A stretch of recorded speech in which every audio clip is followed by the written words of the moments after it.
Karena Rafli ini teman-teman ya, di usianya yang 5 tahun, dia sudah harus merasakan kepahitan hidup teman-teman. Iya. Dia sudah ditinggalkan oleh kedua orang tuanya ya teman-teman ya. Halo semuanya, perkenalkan saya Ilham dari DPW Partai Perindo DKI Jakarta. Kali ini kita kedatangan mahasiswa magang. Halo. Namanya Rafli.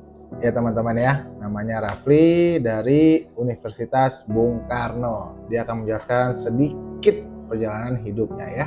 Semoga dapat bermanfaat buat teman-teman semua. Oke, kita lanjut. Halo Rafli. Halo. Apa kabar? Kabarku baik. Oke, Rafli kuliah di mana? Aku kuliah di Universitas Bung Karno. Universitas Bung Karno. Semester berapa nih? Saat ini aku semester 6 mau ke semester 7. Semester 6 ke semester 7. Oke, Rafli tinggal di mana? Aku tinggal di Cipinang Muara. Kalau teman-teman tahu, Cipinang Muara itu tepatnya dekat Jatinegara, Jakarta Timur. Wih, mantap. Oh iya, Rafli, kemarin kan Rafli pernah cerita ya sedikit tentang perjalanan hidup Rafli ya. Betul. Ya, di situ sih saya merasa salut sih dengan Rafli ya. Terima Salutnya kasih. itu karena Rafli ini teman-teman ya, di usianya yang 5 tahun, dia sudah harus merasakan kepahitan hidup teman-teman. Iya. Dia sudah ditinggalkan oleh kedua orang tuanya ya teman-teman ya. Nah, Rafli boleh jelaskan sedikit aja deh, gak usah terlalu banyak, sedikit aja. Pada saat usia 5 tahun itu, orang tua Rafli meninggalnya karena apa? Oke, jadi aku ingin menceritakan sedikit background gitu kan tentang perjalanan hidup aku di usia aku 5 tahun. Aku udah di dalam 1 tahun itu aku sudah kehilangan kedua orang tuaku gitu kan. Yang dimana ibuku tuh sakit paru-paru, sedangkan bapakku itu pada saat itu sehat walafiat gitu. Jadinya entah Rafli nggak tahu cerita gimana, tapi yang Rafli ingat mama itu ya sempat sehat, tapi bapak itu sempat kerjanya itu ialah kerja yang truk-truk gitu. Sempat kebentur truk di bagian kepalanya, tapi bapak ini tidak bercerita gitu ke keluarga, ke kerabat pun tidak bercerita karena bapak ini backgroundnya itu dia pendiam. Setelah itu enggak lama kemudian akhirnya bapak ini migrain yang pusing 7 keliling gitu kan. Akhirnya langsung dibawa ke rumah sakit dan gak lama di rumah sakit itu rumah sakit kampung, dan gak lama itu akhirnya langsung dibawa ke kampung, dibawa ke rumah sakit, dan gak lama kemudian itu langsung meninggal gitu kan. Mama yang sempat sehat di Jakarta pada saat itu bersama Rafli sempat akhirnya ngedrop gitu kan, akhirnya karena kan sakitnya itu paru-paru gitu kan. Gak lama kemudian ngedrop, akhirnya mama ikut berpulang bersama ayah. Oke, Rafli. Rafli, kalau boleh tahu, Mama punya riwayat sakit paru-paru atau baru-baru aja kena sakit paru-parunya? Mama sakit paru-paru itu sekitar udah setahun 2 tahun yang lalu. Setahun 2 tahun yang lalu sebelum meninggal. Sebelum meninggal ya. Iya, itu penyebabnya apa, Rafli, kalau boleh tahu?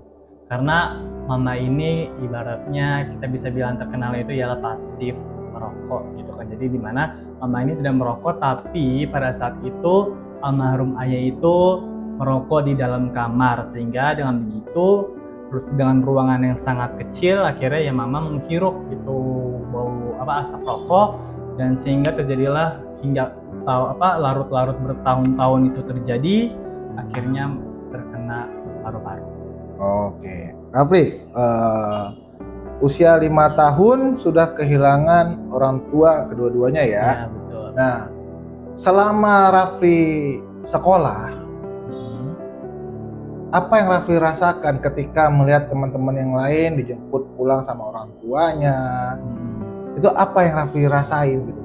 Jujur, kita sebagai manusia biasa itu pasti ada rasa sedih terutama. Karena apalagi pada saat itu usia Rafli masih sekitar 5 tahun, 6 tahunan SD akhirnya Rafli tinggal bersama nenek Rafli, nenek dari mama. Akhirnya situ nenek berusaha berkembangin Rafli sampai saat ini, dan pada saat SD akhirnya itu eh, ketika kenaikan kelas gitu kan, setelah libur akhirnya setelah masuk lagi kembali ke sekolah itu orang tua tuh pada dijemput pada dianterin anak-anaknya, dan Raffi di situ berangkat sendiri, benar-benar definisi sendiri aja selama dari kelas 1 hingga sampai kelas 6 SD. Itu kesedihan banget sih, kayak Raffi belum pernah merasakan itu gitu sampai saat ini. Oke. Rafli, eh, bagaimana cara Rafli menghadapi kepahitannya hidup ini? Pada saat orang tua sudah nggak ada, mau ngadu cuma sama nenek aja.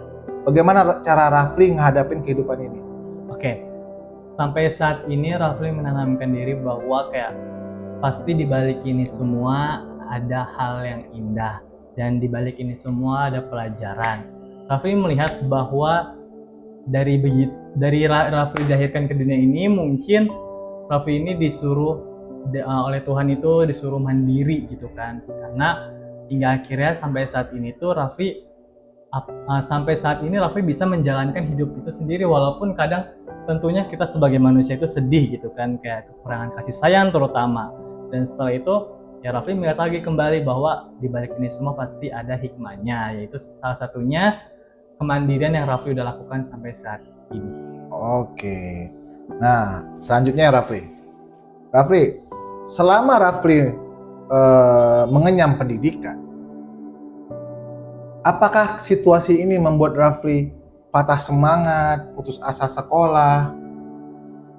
Jujur enggak, karena alhamdulillahnya di balik ini semua seperti yang tadi Rafli bilang gitu kan, ada hikmahnya. Kayak alhamdulillahnya pendidikan Rafli itu selalu ada jalannya, selalu diberikan kemudahan, sampai detik ini Rafli bisa kuliah gitu, dibimbing, dipandu oleh nenek Rafli gitu kan sampai saat ini. Mungkin banyak di luar sana yang memang backgroundnya itu masih yang hidupnya indah, hidupnya mewah, tapi masing-masing ada kekurangannya itu. Jadi sampai saat ini Rafli bisa ya seperti itulah. Oke, Rafli boleh dong kasih sedikit pesan-pesan buat teman-teman semua nih, ya. Bagaimana cara kita melihat masa depan ini, bagaimana cara kita menjalankan kehidupan ini, gitu loh. Boleh kasih sedikit pesan-pesan deh buat teman-teman yang ada di sini. Oke, jadi pesan dan kesan dari Rafli untuk kalian semua yang ada di luar sana, kalau semisalkan kalian masih ada orang tua lengkap, terkhususnya ayah dan ibu, tolong jangan dikecewakan.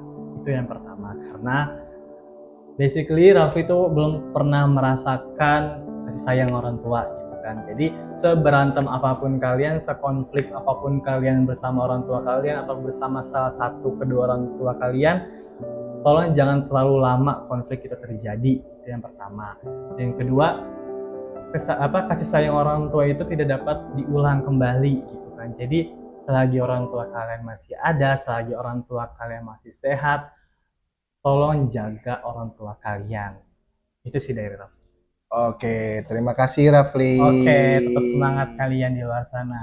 Oke, teman-teman, begitu cerita singkat dari mahasiswa magang Universitas Bung Karno atas nama Rafli ya teman-teman ya. Yang dia umur 5 tahun sudah ditinggal oleh kedua orang tuanya, tapi beliau tetap semangat dalam menjalani kehidupan ini dan menggapai cita-citanya ya.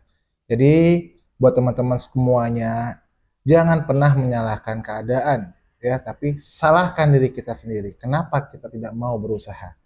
Oke, terima kasih.